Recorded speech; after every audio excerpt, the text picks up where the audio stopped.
Okay, let's get started with trying to analyze P&G's financials, or at least its income statement and balance sheet. This is the index of the report, which will allow us to find the information that we need much faster. According to the index, we will be able to find the company's statement of earnings, the income statement, on page 45, while its balance sheet is on page 47. Very well. Here is the company's income statement. We can disregard the information that is below the net earnings line, as it is out of the scope of our exercise.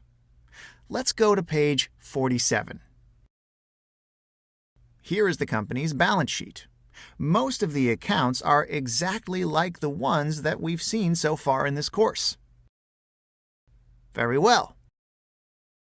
Now I'll transfer the information that we have in this PDF file into Excel, as this will allow me to work with the numbers much easier. I'll see you in a moment. Right, so here we are. This is how the numbers look in Excel. I've used the exact same numbers as the ones that we saw in the PDF file.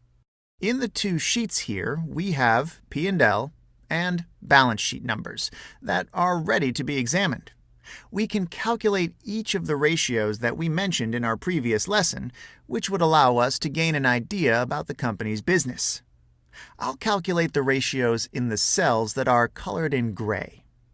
In our previous lesson, we started with liquidity ratios. In fact, the first ratio that we saw was the so-called current ratio. Let's calculate it. On the right side of the screen, you'll be able to see the name and formula of the ratio that we're calculating. The current ratio is given by current assets divided by current liabilities for the respective year.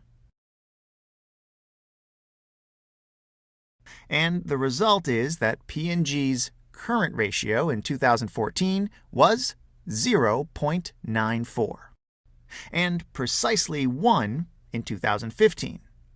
It is a bit low, but at the same time, the company's business is well established, and it has strong bargaining power when negotiating with suppliers and clients.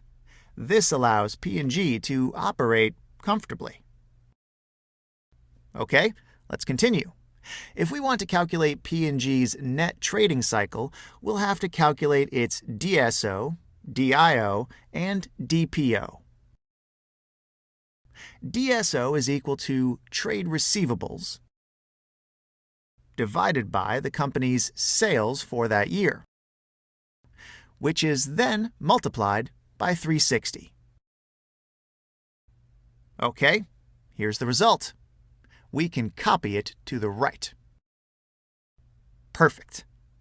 Let's calculate DIO and DPO.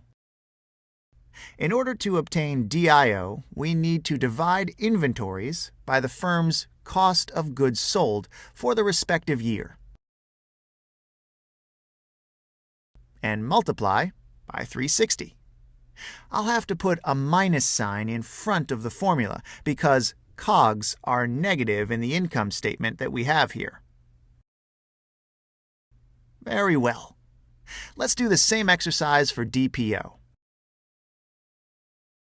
We have to divide accounts payable by COGS and then multiply by 360. Again, we'll need a minus sign in front of the formula because we are calculating days, and days can't be negative. Excellent. We can now calculate P&G's net trading cycle, which is equal to DSO plus DIO minus DPO. You shouldn't be surprised that the number became negative in 2015. In fact, we can see that the company was able to reduce its DSO and DIO figures while continuing to pay in more than 70 days to suppliers. P&G is able to operate its business without significant working capital investments. This is proof of the company's strong bargaining power. Its clients pay in every 3 to 4 weeks, while P&G pays its suppliers in more than 10 weeks. Perfect! The next two ratios that we'll calculate will give us an idea of the company's solvency. Do you remember the solvency ratios that we saw earlier? The debt ratio shows the business's ability to pay long-term debt, and the interest coverage ratio gives us an idea about the company's ability to pay interests. Starting with the debt ratio, both of the parameters can be found in the balance sheet, and I'll calculate it here. We have total liabilities divided by total assets. And voila! Copying the formula to the right, we can see that the ratio remained flat in both years. The value of 0.51 is below the threshold of 0.67 that we mentioned earlier, so that's good. Let's go to the income statement sheet where we'll be able to calculate P&G's interest coverage ratio. We'll have to divide EBIT and interest expenses. I'll put a minus sign in front of the formula in order to have a positive result. Okay, so we can see that P&G's operating income EBIT is approximately 24 times its interest expenses. This is completely reassuring and shows that the company will not face any solvency issues in the near future. Let's take a short break, and we'll continue our ratio analysis in the next video.